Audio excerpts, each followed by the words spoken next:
All right, Mr. Juan LaPorte, thank you very much for coming out to TheBoxingBar.com and welcome, my friend. Well, thank you. And Juan, man, I mean, of all sports, baseball, basketball, football, whatever, why boxing? Why boxing of all sports did you choose, to get into this life and get into a sport like that? Well, why most of the Mexicans choose boxing? You got me there, man. You got me there. Because of your size? Was it that Latin blood that just gets in you, that boils up, and you just need that tough competition? What is it? Well, like everything else, each individual is gifted with something. And I guess my gift was the boxing, and that's what I stuck to. I stuck to that because basketball I was too short. For baseball I was too angry. So so I chose boxing. I said this is the sport where I'm really comfortable at. And how was it that you got into the sport? I mean, did you walk into the gym one day? Did someone drag you over there? How did that happen? How did you get into the gym for that first time? Well, I used to, when I was a young boy, I used to fight in the streets a lot. And at the time, around that area, there was a boxer. His name was Carlos Espada. And, he used to see me fighting in the streets, always invited me, tell me, come to the gym where you can make something out of yourself instead of fighting in the streets. And, one day I took him up for it, and I said, I'll fight anybody you want. And he took me, and that's the way I started. Before we go further, for anybody that doesn't know where you came from and where you're from and all that, where were you born and raised? Well, I was born in Puerto Rico. There's a town named Guayama, Puerto Rico, and I was born there in the year 1959. And then in the 1966, I came to, United States, stood a little while, and then I went back. And I came back on 68, and I never returned. I've been here ever since, back and forth. Guayama, I mean, we've heard of that place and a lot of boxers that come from there before and after you. But let's go ahead and look into your past anyways. And what was it like the first time you walked into a gym? I mean, how did that happen? And, what did you think of that first experience? Well, what happened was I didn't even go to a gym before my first fight. I just went, from the street right into a ring. And then, I see that I needed work, and we started going to a gym, and I just got used to seeing, the people, and made a lot of friends in the gym, and seeing a lot of important fighters, coming in the gym, like Emil Griffith and all of that. So I like the atmosphere of the gym, and I stuck with the boxing. I thought it was the best thing I did for my life was that. No doubt about that. I was raised with Julio Cesar Chavez, watching that since I was a little kid and having barbecues and watching all his fights. Did you guys have that type of stuff also growing up? I mean, did you guys, you and your family, did you guys watch your, great Puerto Rican fighters as well? Over here was a whole different thing. Over here, the only thing we used to watch is Muhammad Ali and that, Joe Frazier and all that stuff. That was the only important things at my time that I was interested in whenever they came up, because really at one time I didn't even like boxing. I just, I thought it was very hard to do, and I said, wow, damn, they got to do all of that. I was lazy. What about guys like Carlos Ortiz? Do you remember guys like that? Well, yeah, I mean, Carlos Ortiz and Jose Torres, all these, Roberto Duran, all these guys, yeah, I met once I started going into the boxing business. When I was watching, there was a tournament that Don King had. It was Budweiser on TV. And I saw Ruben Castillo fighting some dude there. Ruben Castillo was whipping the shit out of it. I don't know who it was. I said, damn, if I was a fighter, I'd never fight a guy like that. This guy is fast, and he throws a lot of punches. So, time came, and my first defense was with Ruben Castillo. So, it's a crazy sport. That's the way it was. It's funny you bring up that name of everybody. I had Ruben Castillo. He was one of actually my first guests I've ever had. And I remember him we were talking about all the different experiences he's had. And of all people, he brought you up and he said, Mexican and Puerto Ricans have a big rivalry, but for some reason, I became real good friends with the guy I scrapped with. I had a good scrap with, which was Juan LaPorte, and we became good friends afterwards. And yeah, well, that's the way. This sport is not really about hating people or hating each other. It is about trying to be the best and get on with it. You know, I mean, after the fight, we all shake our hand and everything. So, I mean, I don't have any grudges about any fighter that I fight. Everybody, you know, is a good, cool friend, and you know, this is our sport. This is what we do. But Ruben Castillo is a nice guy, you know, and they all are. And we made a good, you know, relationship after the fight and before the fight because we met in different occasions. Same thing with Salvador Sanchez, you know, the same thing. We have a rivalry. We fought, we beat each other up, and then we just become friends. And, you know, that thing, you know, it stays there. And you had a nice amateur career, and then you went on to become a pro. At what point did you realize that it was time to turn pro?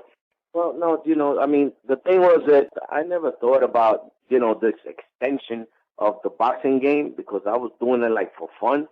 And I didn't even think I was, you know, going to be a world champion or anything like that. I mean, I just was fighting and I just wanted to win. And then all of a sudden, you know, after I had two years of amateur fighting, I won, you know, all the tournaments in the amateur fighting that I did.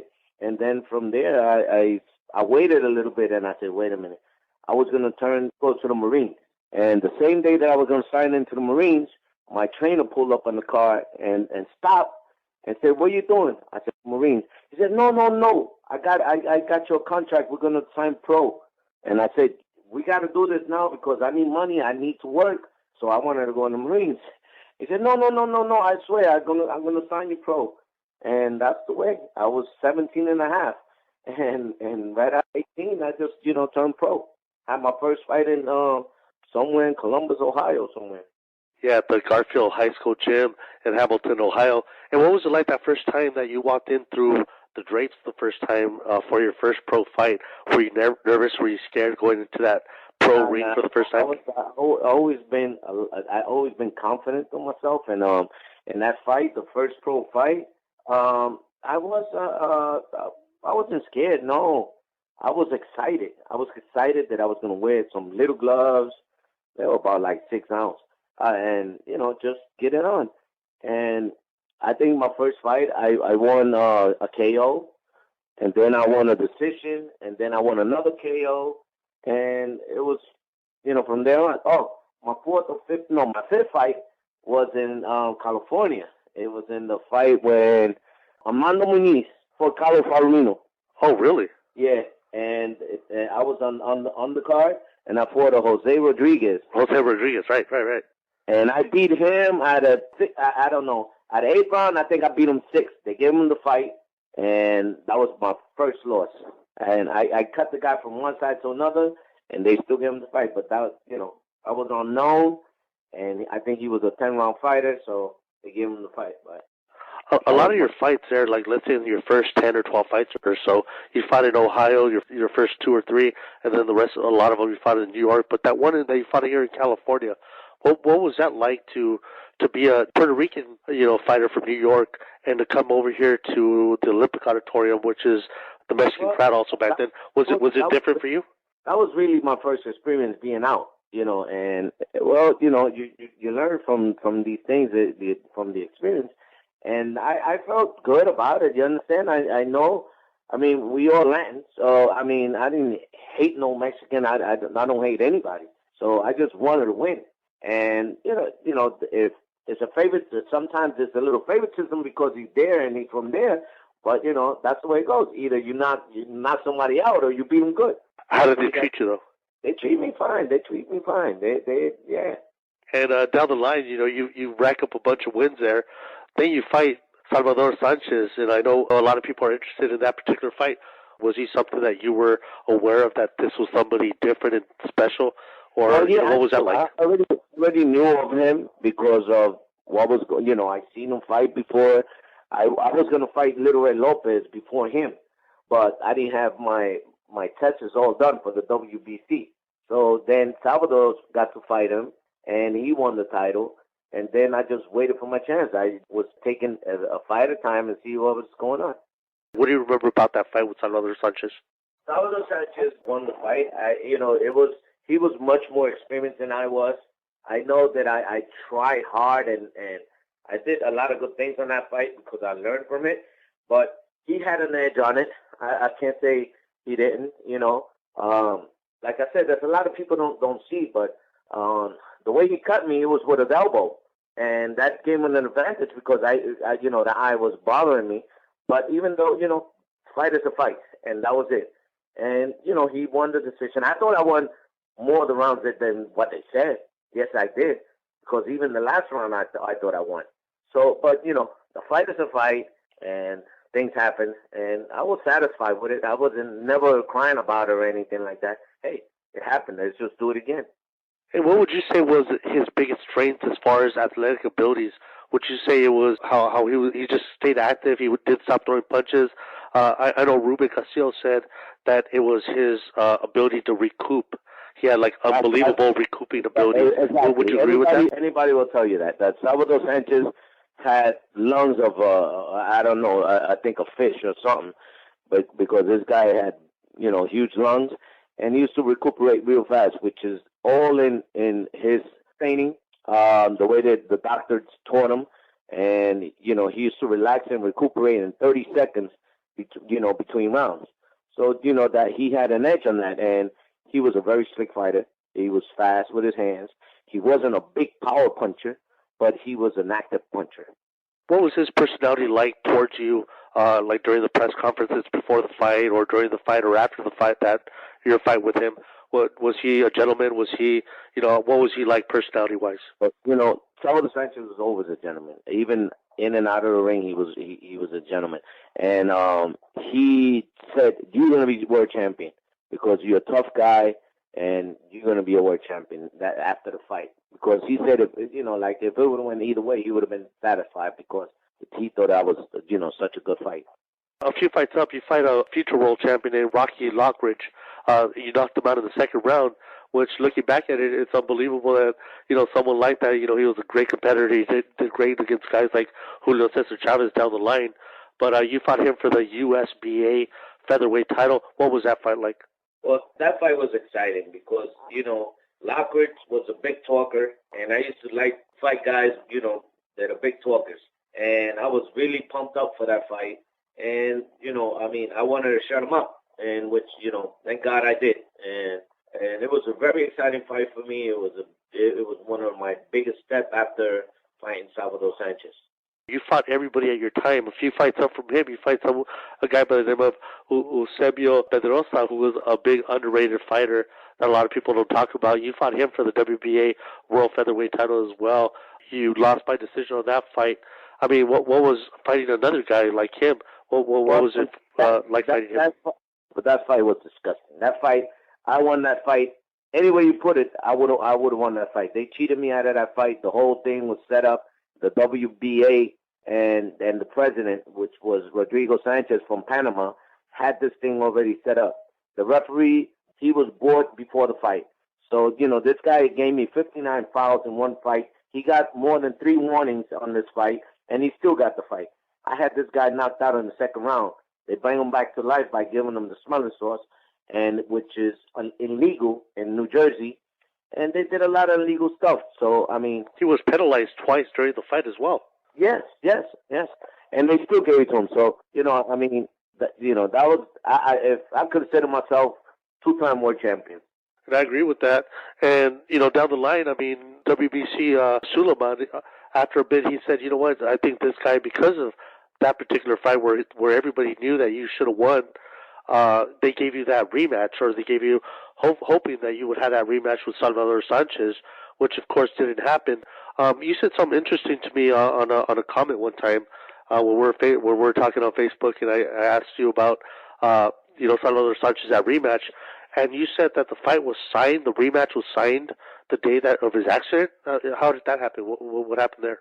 Don King used to, handle Salvador Sanchez and with Jose Suleiman and stuff, but they waited, to the right time, for that fight, to sign the fight. I wasn't in good condition, so they found out in the gym that I wasn't in good condition. They called me and they said, "Do you want to fight Salvador Sanchez for the rematch?" I said, "Yeah."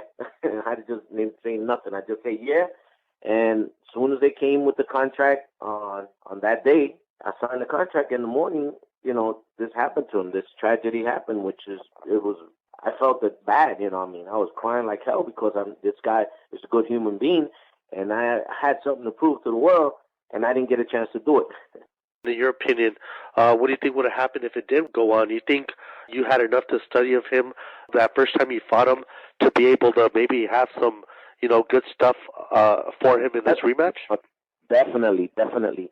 I mean, I saw a lot of stuff that I did in that fight that I could have, I could have done much better.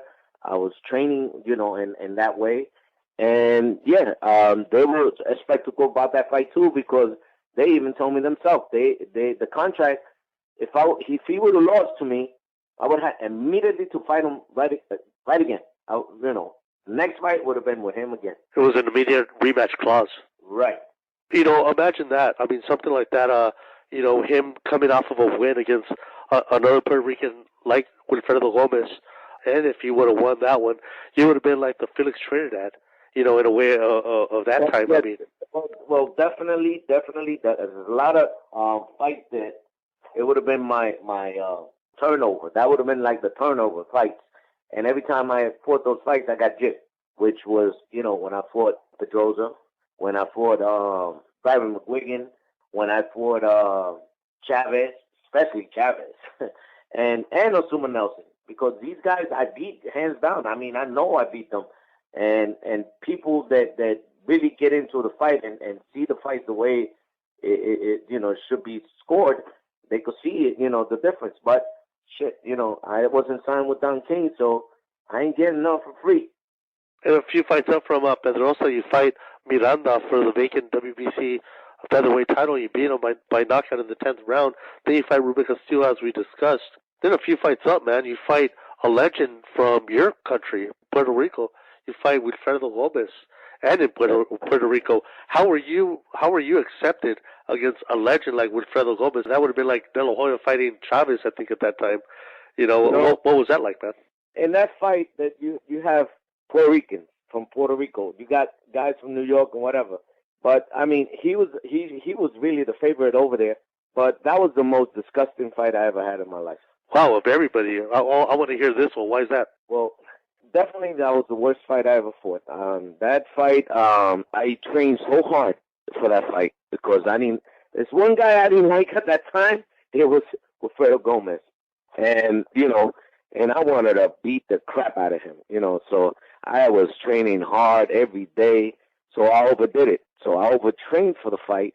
And when I was fighting him, I couldn't do nothing at all. This guy, I used to touch him with any of my hands, and his eyes used to roll. He's the only guy that I went in the ring that when you hit him, you go, stuff like that. I'm saying, wow, look at it. And he's hitting me with everything. Boom, bam, boom, bam. And I couldn't hit him. It was so horrible. Where did the animosity come from that you had against Gomez or he had against you or whatever? Well, where did that come from? I mean, Gomez was a smart ass. He was a smart ass. He wasn't likable with a lot of people over there. He used to go around thinking he was the king of the world. People asked him for autographs, the kids and stuff. He used to turn them down. I didn't like this dude as a person like that. And that's why I was really training hard, and I wanted to break his face. And how did the people of Puerto Rico receive that? Did they see you as a bad guy because you did want to break his face and he was the king of Puerto Rico at that time? Nobody knew my feelings, you understand? I mean, I'm telling you because we're doing an interview, and this is what I felt at the time. I wasn't going around telling everybody I hated Wilfredo Gomez. No, this is my feelings from inside of him as a person, the way he was. If you were to run into Wilfredo Gomez now, are feelings changed because of, you guys have changed as far as whatever? Or definitely. That was then, that was then. It happened. We just got to live our life. We just go on. Right now, wherever we could sit and eat and have fun. I mean, I even played him in pool. He thought he was going to beat me in pool, and I whipped his ass in pool. I said, A few fights up from here, man. Another great guy, Barry McGuigan. I mean, you're just fighting these guys left and right, some of the best ever. I mean, what was that fight like with him, fighting him in Belfast, Ireland? I mean, what was that like, man? Well, Ireland is way out of my place, and I was feeling okay because, anywhere I stand, the only ones in the ring is me and him. So it could be in any country. The only two guys fighting is going to be me and him. I ain't going to fight the whole country. So, they could say whatever and they could scream at him, for him and all that. They could boo me, but that wasn't it. I wanted to prove something that day, and I did it wrong. I was proving that he couldn't hurt me, and I could hurt him whenever I wanted. And I took too long to do it.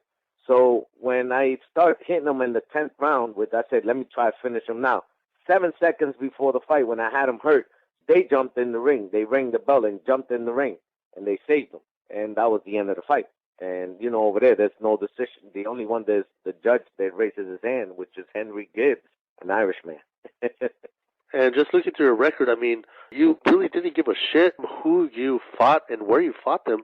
You knew you had a job, and you knew that the guy that was in front of you, you had to take out, and you did the best to do that. Well, to prove you to yourself who you are and what you want to do, you got to fight who's there and top of the line.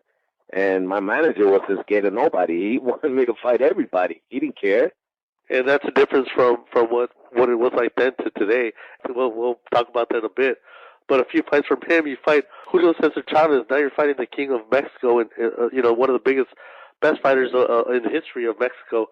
You take him on in New York. What was that like for you, man? Well, that's another story that we have here. Julio Cesar Chavez, he called me in I think 21 or 15 days notice on this fight. And I went to North Carolina. I trained I trained as hard as I could to try to get ready. He was just like anybody else to me. If I fought Salvador Sanchez and this other guy, and Chavez was just another fighter for me. Okay, he's a little strong fighter and good combination, but we both men and we got two hands. That's the way I took it. You're gonna hit me, I'm gonna hit you back. And that's the way I took it to him. And the judges, they had it pretty close. Two of the judges, one of them had him by a point. Another one had him by a point also. So you were pretty damn close to actually maybe get a majority draw there at one point. Oh, like I said, when you fighting a Don King fighter and you're not signed with Don King, you're not going to get it. I don't care who it is. And those days, that's the way it was. And I wasn't signed with Don King. And I thought Adrian Arreola had also maybe bested Julio Cesar Chavez right before that fight too. Yeah, well, that's things happen. You protect it. Once you win that team, you protect it. I wasn't protected. I was in a no team. I was my own team. Did they see you like as a stepping stone type person, a tough guy to throw these guys that they wanted to blow up to be superstars? Did they kind of consider you like that, or that started happening after? People saw that I got these close decisions and they get away with it, so everybody wanted to fight. A guy like Juan LaPorte he's strong and everything, but the judges are going to look at the past, and that's the way they're going to think. So that's what happened. The thing is, I had to knock these guys out to become a world champion. These guys are great fighters, and they just as strong as me and whatever. And it's not easy. You gotta, you know what I'm talking about. These guys are strong. These guys could punch. And, you got to get lucky and knock one of these guys out to be a world champion. And at that time, the conditioning and all that stuff, most of the time wasn't as good. And that's what happened because that's what failed in that Chavez fight, that little extra. Those 3 last rounds, which I think I did very good because I thought I won 6 out of out of those rounds, 12 rounds, I won 6 because they gave him, they took a point off of him, okay? And one of the rounds was probably even. So, who won the fight? Down the line, you end up fighting these other guys like he fought John Molina down the line too. You ended up fighting a Hall of Famer like Azumah Nelson, Costa Zoo, and all these fighters down the line. As it is, we talked about all these other fighters you fought. Looking back, do you think of yourself and say to yourself, you know what, I deserve to be a freaking Hall of Famer one day? Do you look at it like that? Well, I think I deserve to be a Hall of Famer like 10 years ago. But, you just got to wait. You just got to wait it out. If it happens, it happens. What we're going to do? It's on them. If they choose you, they choose you. But the guys that I fought, they're all Hall of Famers. Absolutely. Being a Mexican-American from Southern California, who do you think, fighting, 2 great fighters like Salvador Sanchez and Julio Cesar Chavez, by your fights with the both of them, who do you think would have won that particular fight if they would have fought? A lot of Mexican people, a lot of people ask me that question, but no doubt in my mind that Salvador Sanchez would have walked by Chavez. Because Chavez, you see, if you look at the fight, when I was pushing Chavez with double jabs and pushing him back, he wasn't the same. Now, you have a guy like Salvador Sanchez with a great jab that he has, good stamina, quickness. I mean, he would have played. I think he would have played with Julio Cesar Chavez, really. And it's funny because I asked your buddy that we talked about, Ruben Castillo, that question. And, of course, he has a little animosity against Salvador Sanchez because he thought he beat him. But I asked him the same question. He said the opposite. He said Chavez would have knocked him out. Well, I mean, everybody will feel this, and, not everybody's going to feel the same because we all two different people and got different opinions. But I fought both of them, and so did he. But what happened when he fought Chavez? But the better fighter, you could see close, if you could close your eyes and you could hear about it. Salvador Sanchez was a much better defensive fighter than Julio Cesar Chavez. Absolutely, and Ruben, I think, did fight him like in the mid-'80s, 85, 86, more or less. And when he fought, Salvador Sanchez, it was more when Ruben was in his prime also. So, Chavez got better at the end. Yeah. At the end, he got a little better because he had more, better opponents, strong. He was a little stronger. But if you're talking about a 130-pounder, I mean, hands down, Salvador Sanchez would have played with. Salvador Sanchez, although he had active hands and he would throw his hands a lot, he had great defense because he would move his head so much. Yeah, he'll punches. He'll go with the punches, and it wasn't easy to knock Salvador Sanchez out. I mean, this guy, I hit him with an uppercut and lift him up from the floor. I hit him with a left hook and woke him up. This guy was incredible. We see all these fighters nowadays that they're fighting past their times where they should be retiring. I mean, we see guys like Bernard Hopkins. I mean, he might be an oddity because he's still doing great, but guys like Roy Jones Jr. and Manny Pacquiao, these guys that are like already. At what point do you think was your time to retire? I mean, when did you realize, hey, this is it for me? Well, I got tired of going in the ring and just being robbed because I mean that happened to me so much. You mean like the politics and all that? Yeah, the politics of boxing. So I mean, if I would have kept fighting, they would have kept using me for a stepping stone or whatever. And I wasn't born for that. I was born to fight, be great, and that's it. Not for nobody to use me as much as they were using me. So I decided, hey, let me call it off. I'm 39 years old. What the heck, And all these fighters that came either before you, during your time, and after you, all the guys like Wilfredo Benitez and we talked about Gomez and all the guys before you, like Carlos Ortiz and you brought up Jose Torres. All the guys. We're talking about great fighters now. Yeah, great fighters. We're talking about the great fighters from Puerto Rico and all the guys after you. Also like Trinidad and Cotto and everybody after you, Ivan Calderon and everybody else. I mean, where do you place yourself? Do you place yourself up there with them? Or where do you place yourself along with that group? Well, with that group, if they were in mild times, it would have been a whole different story.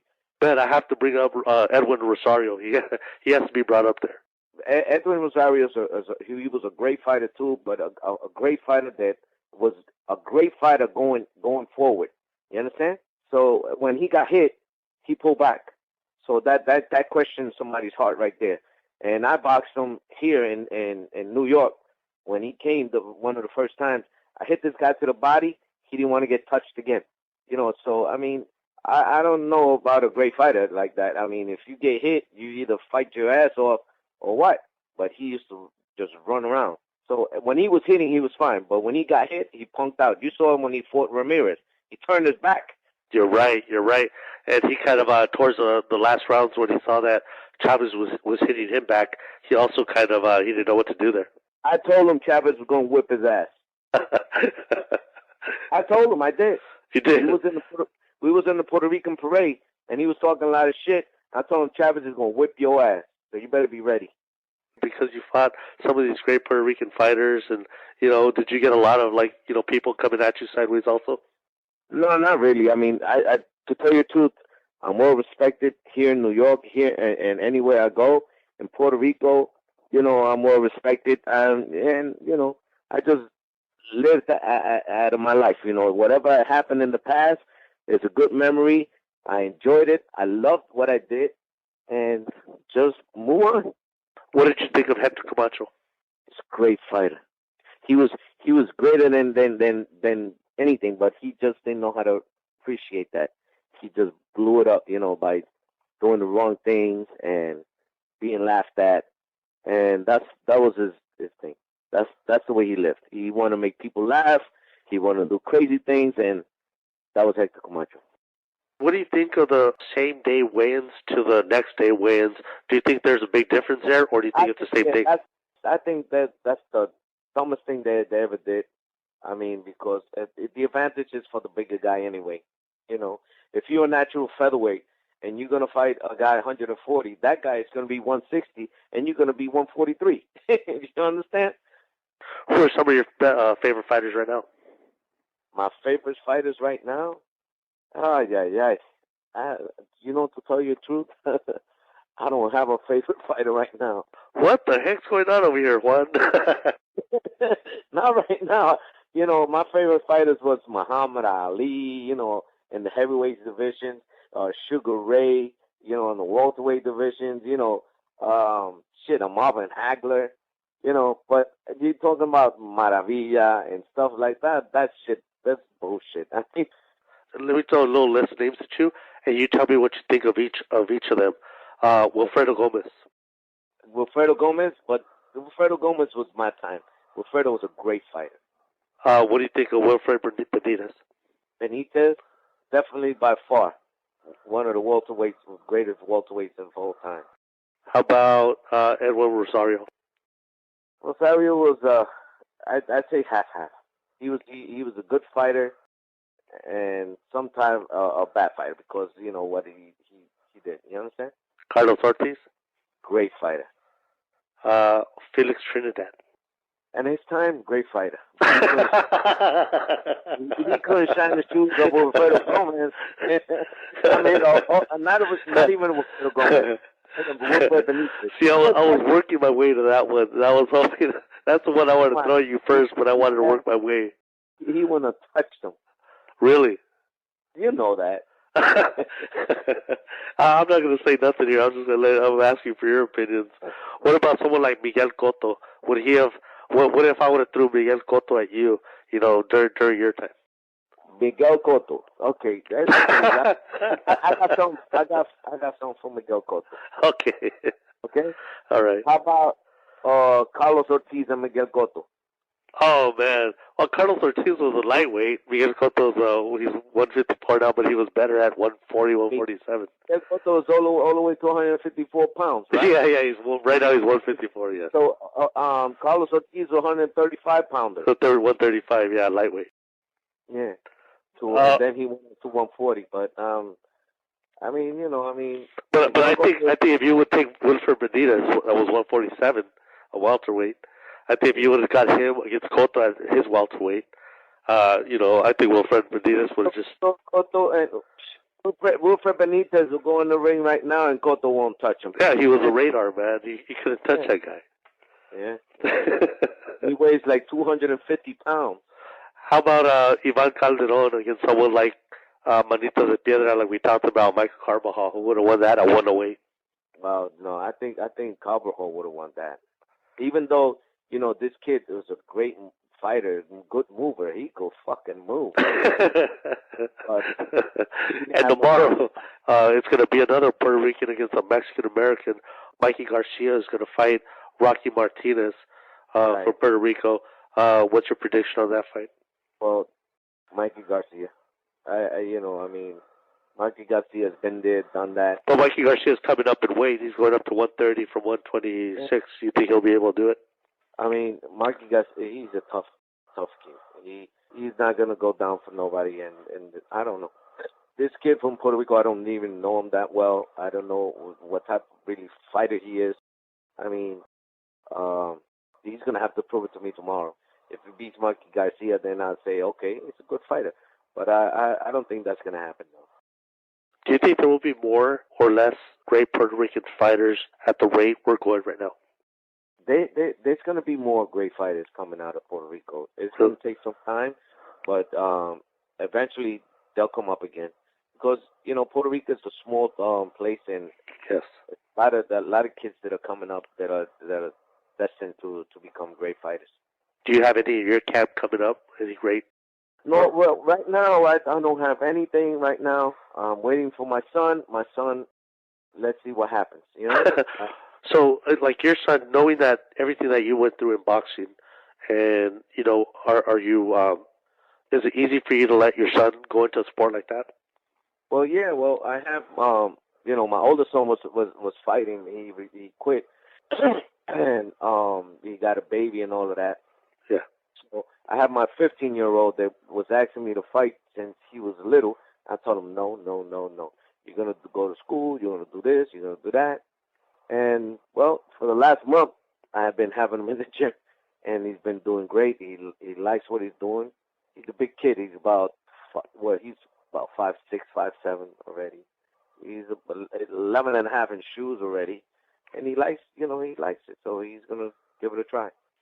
What do you think of Latino boxing? How far do you think Latinos have come in boxing history? Well, you know, the Latinos. I think they're the greatest fighters at all times is the Latinos. I don't know. I just think that boxing, it was probably from Rome or from wherever, Greece, wherever it came from. But let me tell you, I enjoy boxing. I enjoy fighting. And a lot of the people that were around me in Latins that I know, Roberto Duran, we love to fight.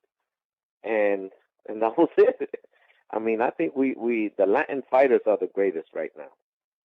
Would you be able to say you rate yourself as one of the top 5 best Puerto Rican fighters of all time? Well, I could tell you I'm the 13th. I'm the 13th. Maybe to the Ring magazine, but to yourself in your mind, how do you place yourself? Well, I mean, there's different categories on the fighters. And to me, I say I'm one of the best because of what I've done and who I fought, and nobody put me down. You understand?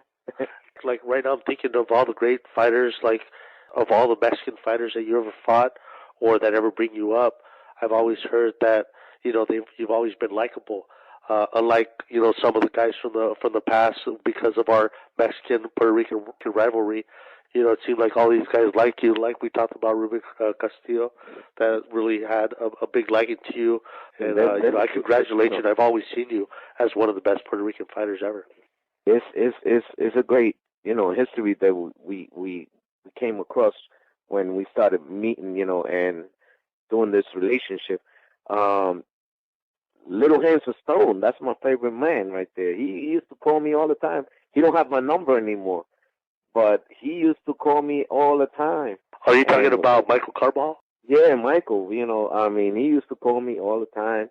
He went through his things and crying on the phone. I talked to him. I'm felt like a big brother to him and stuff like that. And Ruben Castillo, I admire him for what he's done, really. And he was a great fighter. And he just didn't have that chance, that opportunity to turn over, And that's what happens. But, I mean, we all did our things. We live our life, and we'll pass it on to the next generation. And that's about all I can say, That video came out of, what was it called, Ring of Fire, about ML Griffith. I saw you, actually. That was one of the last times I saw you was in that video. You got interviewed, and what did you think of ML Griffith? I know he just passed recently, so I just wanted to get a little bit input on that. Well, Emil Griffith was a family member too. He was like a family member to me. When I was 15 years old, I'm telling you, I went to the gym and I used to see him train and all that stuff. I mean, he was a legend. He was always a legend. And when he started training me, I mean, we respect him a lot, and he was a tough fucking trainer. He worked the shit out of you, and he didn't take no shit, you understand? He used to smack me around in the fucking ring. How many times he didn't smack me in the corner and say, fucking Tony, do your shit, move your hands, and stuff like that. He was a well liked guy, A lot of people talk a lot of shit. Yes, he has his feminine side, which anybody could be, like that. And hey, if you go to sleep with that man, then you could tell me he's a faggot. And you know what? It wasn't until that video where I knew about that. But I mean, I didn't know about that. Did you see that stuff openly while you knew him and while you were training with him? Well, no. When I was training with Emil, was like a kid. Emil loved to play with kids and all that stuff. He was like a kid. Never disrespect none of the kids that I've seen him around with or anything like that. And nobody ever told me about Emil did this, did that, did this to anybody. So, so people just talk. Okay. He liked to hang out with people like that. Those were his friends at his time. We don't know what happened in his childhood because I don't know. You understand? So if whatever he did, there's nobody out there that could say that he did it.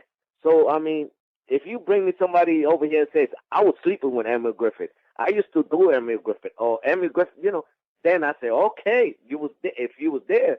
But, like I was mad about this book and about all that stuff that they did about him and say that he is. I say, they just talking shit because you really don't know. If you get me a person over here that could prove it that he was gay, then I said he's a gay man. But he was just a happy guy, and that was it. And I was so upset about all these shit that they've been writing in the books and all this stuff because it wasn't even like that. They forget about how big of a legend he was in boxing and everything he did for the sport, and all of a sudden they just wanted to bring up the gossip and the rumors and all that bullshit. That's just people talking and want to sell. They want to sell books and they want to sell stories, and that was it. You went to Salvador Sanchez's funeral, going to Mexico. What was it like for you? What was that experience like? Oh, that it's heartbreaking. That you have to go and do these things, but go and you remember all the past and all that stuff. You feel the family, you feel the hurt of them missing this great fighter. It's hard, but I had a promise of when as soon as I finished that fight, I was going to fly over there, and that's the first thing I did. Emil Griffith, when you found out that he passed, when you got the news, what did you feel at that time? I was in my house, and they called me surprisingly like that and tell me, I just broke down. I mean, this is a guy that's been around, for a long time in my life and such a good person. I mean, even though that I know that it was a better thing for him to rest in peace than being in that bed, tough man like that he was and all this greatness and everything, and couldn't even talk. He couldn't even, he'd just be in the bed like a vegetable. So, it hurt me a lot, but I'm also more relieved that I know that he's sleeping in peace. How are you still involved in boxing? Well, right now, the thing was that I was working for the city of New York for the Housing Authority, and I've been with them for 19 years. So that, it's the time they're going to let me, go this year. And I'm saying, well, I'm going to do what I do best. I'm going to start training fighters. So right now I'm going to the gym and starting little by little. I have a Chinese national team is in New York, and I'm helping them out and the coaches. And we're having a good time. Juan, I mean, you're going to be here for another 100 more years, man. But, looking back at everything, I mean, how do you want people to remember you once it's all said and done, man? Well, I just want people to, remember me as I was. Juan LaPorte was a fun guy, respectable guy, and that's it. He, enjoyed being around kids and making their life better. And now that's it, man. I got my kids, I got my grandkids, and all I want to do is just live and watch them come up. And hopefully one day I have one of them become a champion, And be the great mentor that you can only be, man. Having all this great education in the sport, going through all these great, lessons in life. And only someone like Juan LaPorte can do something like that, man. Juan, thank you very much for coming out to TheBoxingBar.com, man. And hopefully down the line we could have you back on so you could give us some, maybe notes on what you think of boxing at the moment. Well, thank you guys. All right.